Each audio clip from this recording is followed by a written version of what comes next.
Oi pessoal, hoje o que eu vou fazer aqui é muito mais contar uma história do que falar sobre algum assunto ou discutir um tema. E ao longo dessa história eu quero que você me diga se faz sentido para você essas coisas que eu estou falando aqui. Porque elas foram baseadas nas histórias que eu passei quando eu tive que estudar para concurso. Quando eu estudei ao longo dos diversos concursos aí que eu fiz. E eu vou falar um pouco da transformação que aconteceu no estudo e que acabou tendo resultados bons no último concurso que eu fiz, que foi o da EPE em 2014. Bom, quando a gente fala de EPE, a gente está falando de estudar energia, né? Energia é algo que faz parte da nossa vida, no nosso dia a dia. Então é sempre algo que é interessante, está no noticiário, está nos jornais, tem sempre novidades sobre tecnologia envolvendo energia que afetam o nosso dia a dia. Então isso dá uma noção de desenvolvimento econômico, desenvolvimento tecnológico, e acaba que gera um interesse adicional para a pessoa estudar, né? Gera uma curiosidade. E essa curiosidade, por várias vezes, faz com que você vá atrás de muita informação, você vá aprofundar aquele assunto. Veja bem, isso é muito bom, você ter essa curiosidade, você querer se aprofundar no assunto.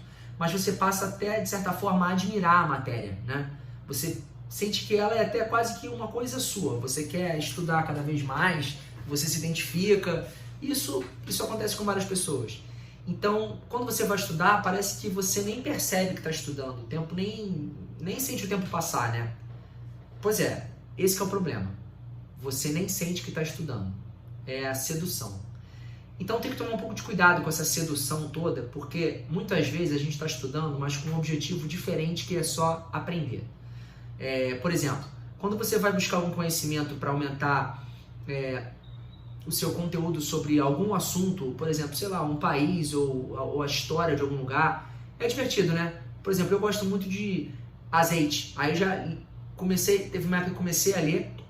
Então, o primeiro livro que eu comprei para ficar ali naquela meta de ler um livro por mês foi um livro sobre azeite. Muito legal, muito maneiro. Agora, se me fizesse uma prova sobre o que tinha ali no livro, né? Dificilmente eu ia conseguir ter uma pontuação muito alta, porque é aquela leitura meio descompromissada. Então o estudo ele não pode ser um estudo descompromissado porque você está ali muito interessado no assunto, né? Porque afinal de contas os dados e os detalhes técnicos eles vão acabar passando, você vai ficar com uma foto geral da mensagem que foi passada naquele livro ou naquele material da matéria que você está estudando. Então assim, a primeira coisa que eu diria é para de admirar a matéria. Se você admira a matéria, significa que ela é algo que você está sempre buscando. E você tem que dominar a matéria, você tem que ficar não refém dela, mas sim usar ela para o seu objetivo final. Que na maioria das pessoas aqui, né, é passar no concurso. Então acertar as questões da prova, etc. Bom, então, parando de admirar a matéria, você consegue ter um controle maior e uma objetividade ali do que você quer fazer com ela. Conhecimento é importante. É fundamental, e curiosidade também, porque é o que move a gente para querer buscar conhecimento, né? Mas eu acho que é interessante também a gente ter uma visão focada no objetivo que a gente quer. Então, quando você estuda de certa forma, que eu diria que é um método meio analógico, como a gente está acostumado ou a gente foi educado a estudar, a gente acaba perdendo muita eficiência nesse percurso. Então, a gente acaba tirando um pouco da objetividade do nosso estudo, né? Então, o interessante é que a gente possa construir um método que seja dividido em duas partes. Uma parte em que você estuda, adquire conhecimento, e outra parte objetiva, em que você está ali ativamente sendo testado para você poder fixar essa matéria, exercitar e melhorar os seus resultados. Bom, com isso, eu vou começar um pouco a contar como é que foi a minha trajetória na hora de fazer concurso, né? Bom, eu estava me formando ali perto de 2011, 12, e aí decidi que eu queria fazer concurso para uma área interessante, ligada à infraestrutura, à energia, enfim, quase que uma mesma colocação num concurso público, numa empresa pública, que eu poderia ter numa empresa privada, né? Então, olhando para as opções que eu tinha aí Petrobras, BNDES, Finep e algumas outras que eu vinha descobrir depois, como o EPE, por exemplo, mas também tem alguns outros exemplos. E eu comecei inicialmente a estudar para a Petrobras, para a engenharia de produção da Petrobras. Bom, na época eu decidi entrar no cursinho, né? Era a primeira vez que eu estava fazendo cursinho para a prova de nível superior. Eu já tinha feito cursinho ao longo do ensino médio, Até no ensino fundamental, quando eu fiz concurso para entrar para o ensino médio, de concursos como Cefet, Escola Técnica Federal de Química, que nem existe mais, Colégio Militar e Pedro II, esses colégios que geralmente abriam vagas no primeiro ano do ensino médio. Então, nessa época eu cheguei a fazer cursinho. E depois eu fiz também cursinho no segundo e terceiro ano, já para concursos, já visando o nível superior, né? Para entrar numa universidade diferente e tal. E vestibular, como a grande maioria aqui já fez. Então, era a primeira vez que eu estava entrando num cursinho de nível superior. Então, assim, a abordagem já era diferente da matéria, né? Grande parte da matéria que eu tinha estudado ali ao longo dos 5, 6 anos na faculdade, eu não sabia exatamente para que ela serviria, né? A gente não via uma aplicação direta de grande parte das matérias, né? Geralmente são as mais para o final do curso, lá para o 7º, 8º período. Mas às vezes tinha matéria que caía que era lá do 3º período. E eu pensava assim, cara, em concurso, como é que vai cair isso, né? Então a abordagem do concurso é bem diferente da abordagem que você tem na faculdade ou numa pós-graduação. Então por isso que eu pensei, cursinho pode ser algo interessante. Assim que eu entrei no cursinho, começou o edital da Petrobras. Então assim, eu tinha 1 mês de curso, já saiu o edital e a prova era 2 meses depois. Então assim, no total eu tive 3 meses para estudar, né?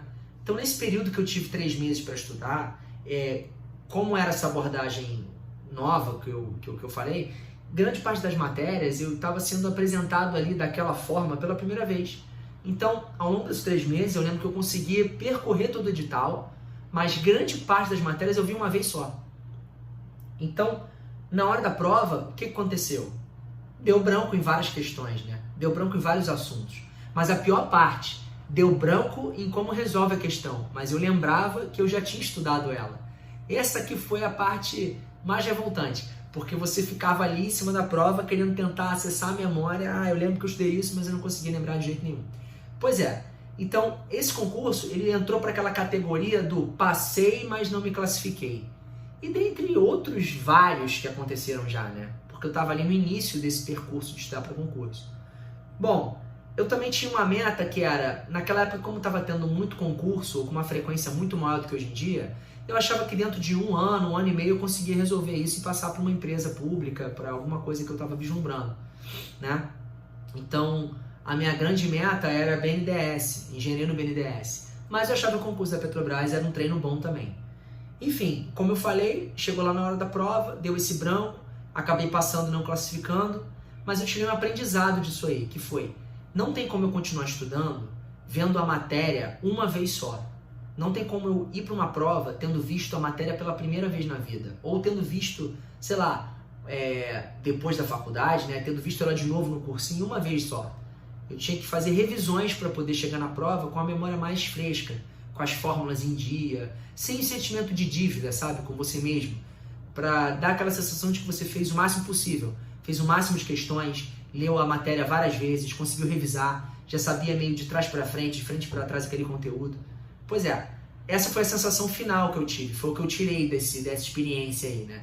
Mas aí eu parti para o concurso seguinte, que já era um concurso maior. A Petrobras já tinha sido uma corrida, então esse outro BNDES ele ia ser uma maratona, porque o edital, a gente não tinha muita previsão de quando ia sair, a expectativa era grande para que saísse naquele ano, e isso fazia com que o tempo de estudo fosse mais alongado, mas a gente tivesse sempre com uma sensação de urgência, como se o edital estivesse na iminência de sair.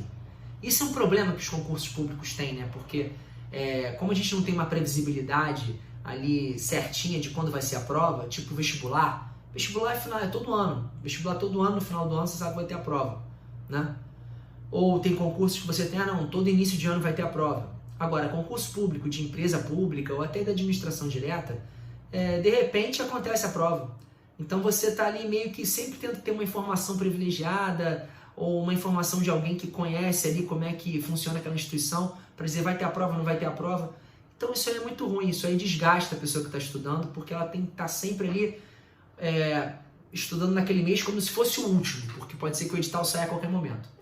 Enfim, estudando dessa forma para o BNDES, aconteceu que eu comecei a fazer resumos, né? Porque eu vi que eu precisava revisar a matéria de alguma forma, então sempre fazia algum resumo. Mas o meu estudo naquela época, ele era 100% analógico, ou muito perto disso. Para não me distrair muito com rede social, com internet, eu estudava sem usar o computador. Era só papel, caneta, lápis, borracha e pronto. O máximo que eu fazia era acessar o meu e-mail para imprimir a aula que eu ia levar para o curso lá no fim de semana. Pois é. Dessa forma, o que aconteceu?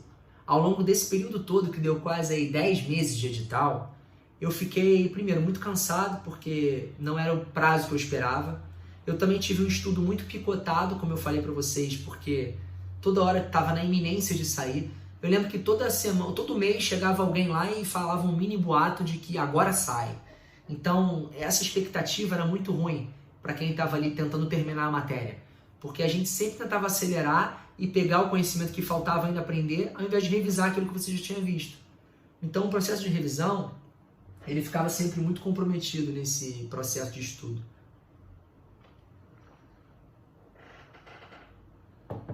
Bom, daí, ao longo desse tempo todo aí estudando, aprendi muita matéria nova, muita matéria que tinha muito detalhe, a quantidade de matéria era enorme, a estrutura do concurso era gigantesca, né? Tinha assuntos que não se falavam, então você tinha que saber muita coisa de área de exatas, coisas de áreas que exigiam mais leitura mesmo, né? Então, assim, era um concurso complicado, porque tinha um edital muito longo. O que aconteceu, né? Chegou lá na hora da prova, depois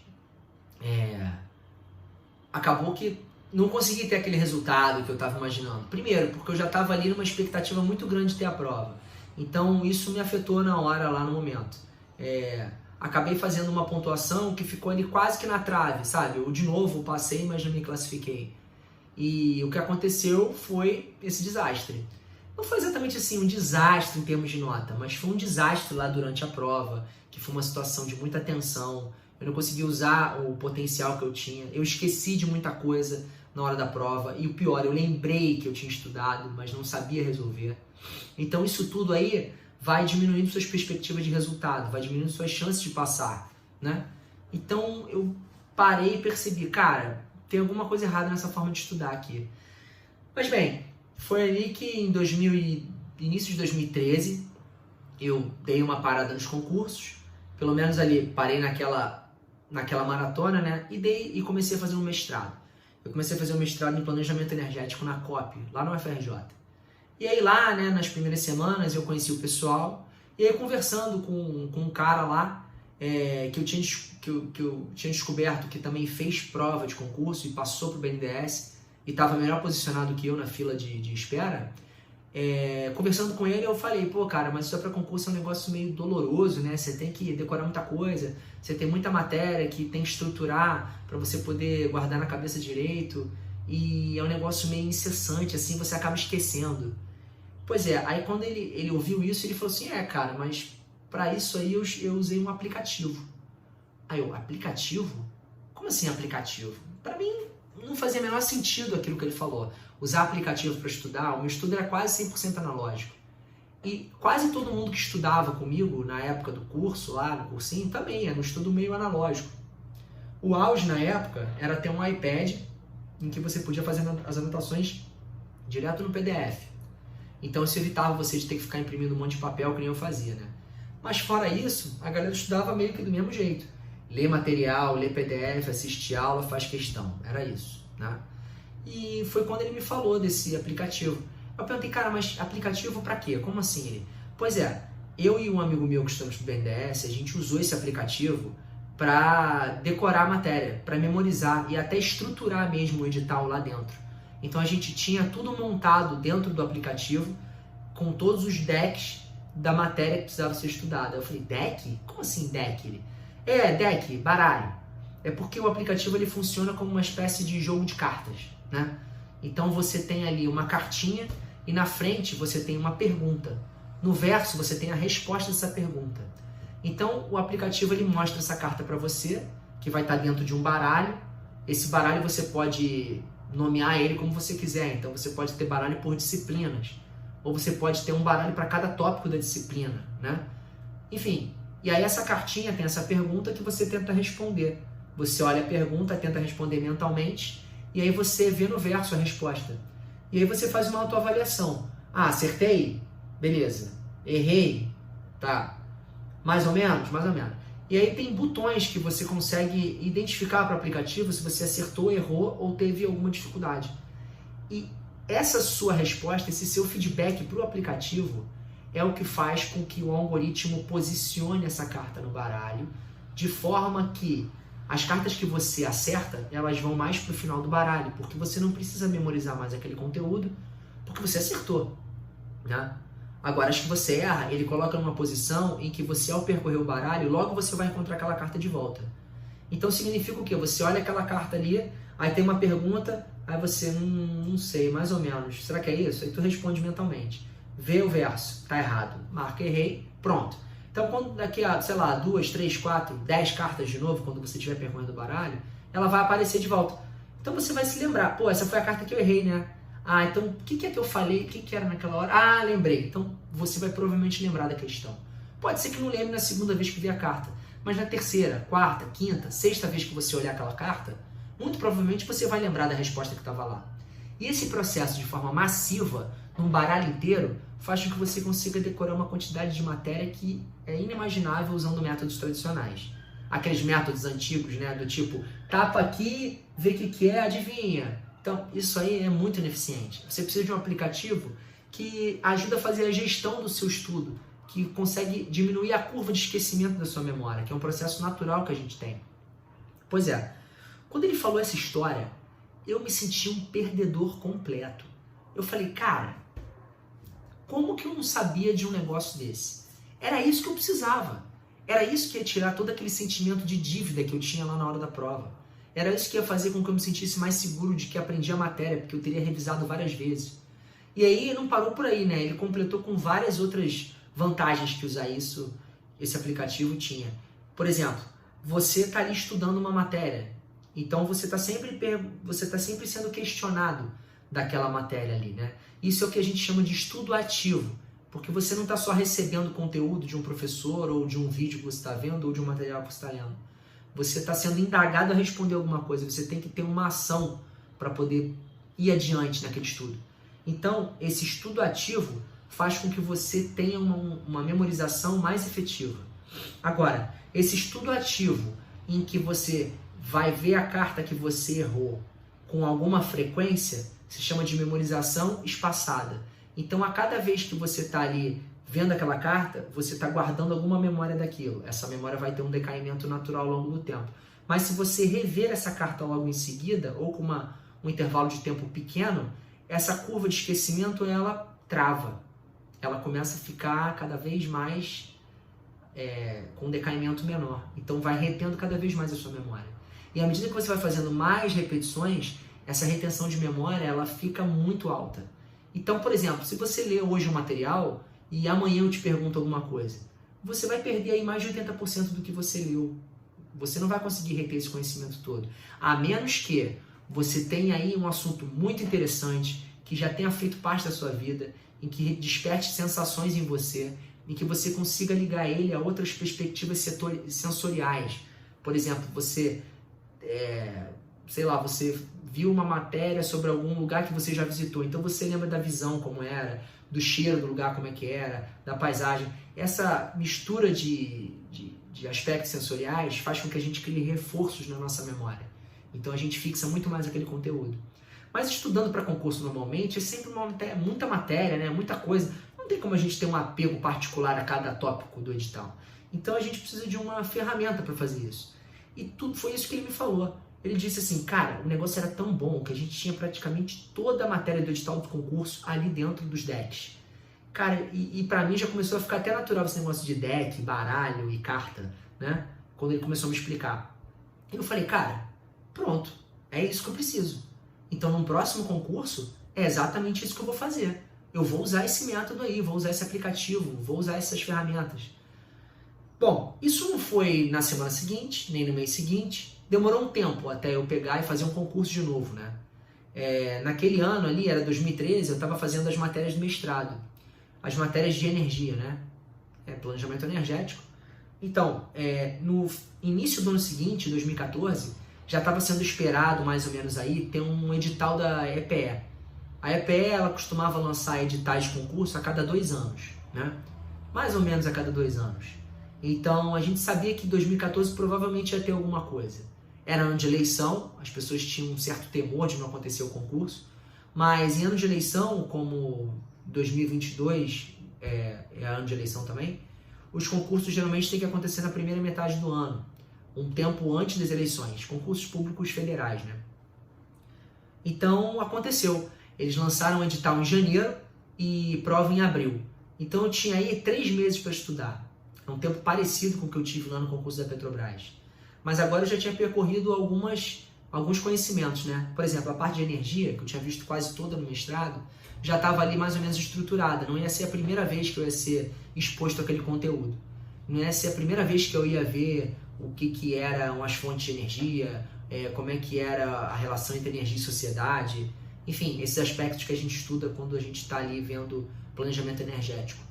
Bom, então o que aconteceu? Eu olhei logo aquilo lá e falei, eu preciso de um plano. Eu preciso de um plano para agora dar certo, né? Então, nesse plano, vai entrar um método de flashcards, vai entrar o uso da ferramenta, vai entrar o Anki. E aí, o que eu fiz, né?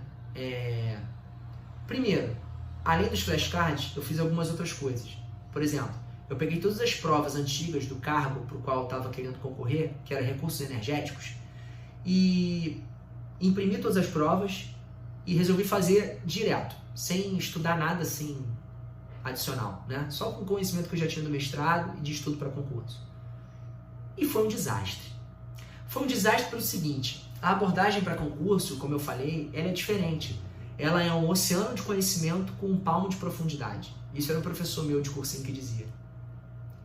Então assim, por mais que eu tivesse estudado essas matérias no mestrado, ou grande parte do que estava lá no edital, às vezes não era com aquela abordagem de concurso que era muito especializada em algum tópico. E eram tantos tópicos que às vezes eu não lembrava da matéria, né? Mas isso foi bom, ter feito tudo isso já de primeira, porque me ambientou a entender como é que era a cobrança ali das questões, e também me ajudou a perceber quais eram as minhas falhas. Por exemplo, ao invés de eu pegar só a resposta certa das questões e decorar e entender aquilo, eu peguei todas as alternativas que estavam nas questões. E com isso eu comecei a construir um vocabulário próprio daquele concurso, né? Um vocabulário próprio da energia, como aquela banca via esse assunto, que é importante também.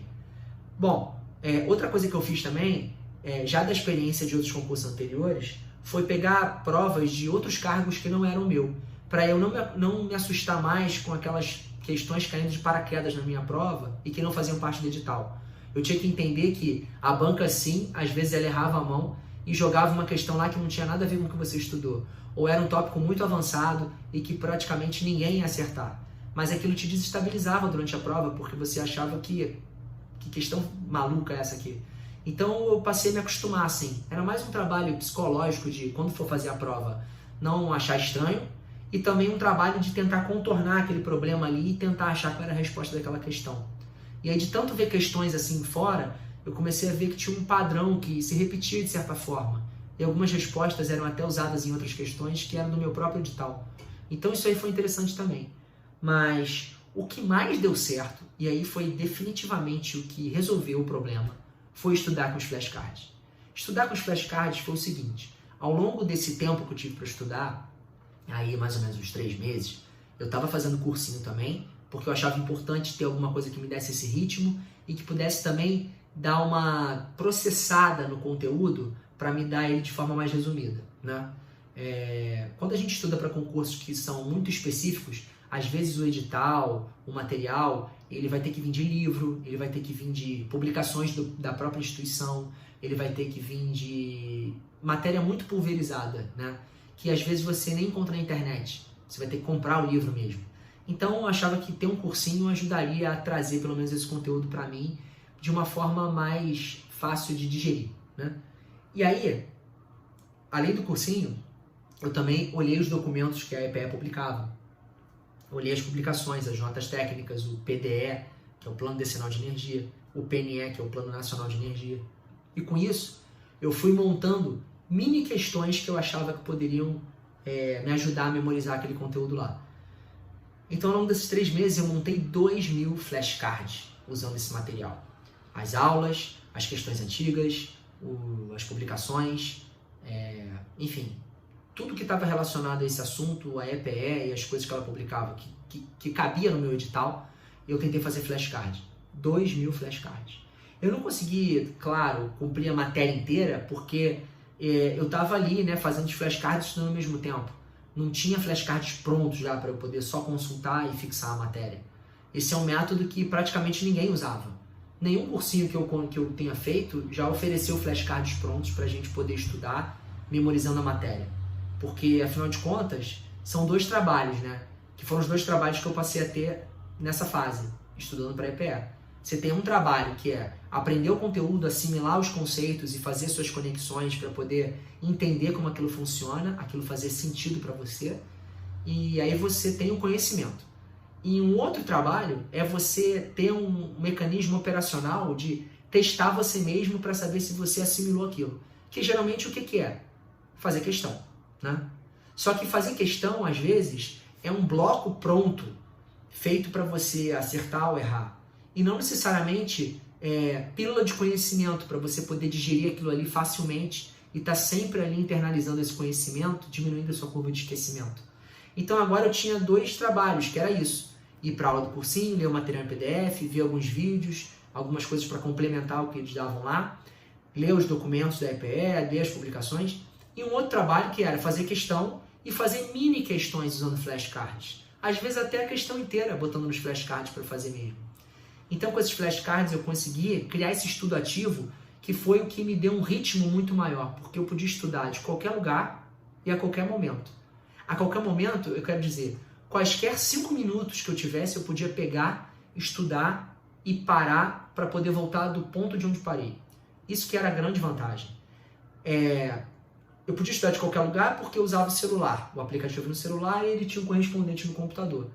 Então, era sincronizado, eu conseguia sempre voltar no ônibus vendo alguns flashcards. Por exemplo, viajar para algum lugar e vendo os flashcards. Enfim, podia estar em casa, sentado no sofá vendo os flashcards. Eu não precisava estar necessariamente nessa postura aqui, de frente para o computador e aqui com um monte de papel estudando. Eu também não precisava ler textos enormes e aí estudar a matéria para só em seguida pegar e fazer algumas questões. Eu podia ir direto para aquilo lá, porque eu estava estudando mesmo. Só que numa mescla de estudar e fazer questão ao mesmo tempo. De forma que esse estudo ativo estava sempre ali me fazendo relembrar aquele conteúdo. Pois é, o estudo foi assim. E foi um sucesso. Foi um sucesso. Porque eu passei em 2º lugar na EPE e adivinha quem foi o primeiro? Foi o cara lá do mestrado que me deu essas recomendações de usar flashcards. Ele já tinha passado no Mendes usando esse método e passou na EPE também fazendo isso. Então, para mim, estava muito claro que era um método muito efetivo. Era algo que era transformador na forma de estudar. Porque ele desonerava você de ter que ficar se preocupando em como que você vai organizar o estudo para revisar a matéria. E isso é muito poderoso. Agora, esse método podia ter sido muito mais eficiente. Podia ser mais eficiente no sentido de que eu não teria que gastar todo aquele tempo fazendo os flashcards. Eles podiam estar prontos. Se algum professor, se alguém pegasse e montasse esses flashcards, se tivesse alguém que passou no concurso anterior e montasse isso, ou alguém até do meu mestrado que montasse aqueles flashcards sobre energia, eu podia só pegar e gastar meu tempo memorizando eles, né? Revendo a matéria, revisando a matéria. O problema é que eu tive que gastar um tempo enorme fazendo flashcards e não consegui nem ver todos eles. Eu consegui estudar e revisar esses flashcards cerca de 75%. Então teve uma parte que eu tive que deixar para lá. Abandonei, porque não dava mais tempo. Mas a parte que eu usei foi extremamente útil. Então assim, se tivesse uma autoridade que pudesse fazer isso para mim, uma autoridade de conhecimento, alguém conhecesse o método de como criar flashcards, né? Tirar do material e transformar nesse formato de cartinhas com mini questões, seria muito mais eficiente para mim na hora de estudar. E também não é qualquer pessoa que pode fazer isso, porque essa é a mesma história de quando você vai xerocar um material porque faltou aula, né? Você não vai querer xerocar o caderno de quem não copia, de quem fica conversando, de quem não vai à aula às vezes. Você quer xerocar o caderno da pessoa que é, né, certinha ali, o caderno todo escritinho, bonitinho. Ou então, quando você tem que estudar por lista de exercício. Você quer xerocar uma lista de exercício resolvida de alguém que é bom aluno, de alguém que faz detalhadamente lá as questões para você poder entender. Os flashcards também, eles têm que ser feitos por uma pessoa que conhece o assunto que está sendo falado. Geralmente uma autoridade no assunto. Alguém que conhece o método de como elaborar flashcards e também conhece a matéria que está envolvida ali. Então é por isso que essa falta de material era um problema. Então eu mesmo tive que fazer, né? Agora, você vai ficar se perguntando por que isso foi tão transformador, por que isso foi tão incrível na hora de estudar, por que isso aumentou muito as suas chances de passar na prova. Bom, isso aí é um assunto que vai ficar para um próximo vídeo e eu espero poder te encontrar lá e contar todos esses detalhes melhor.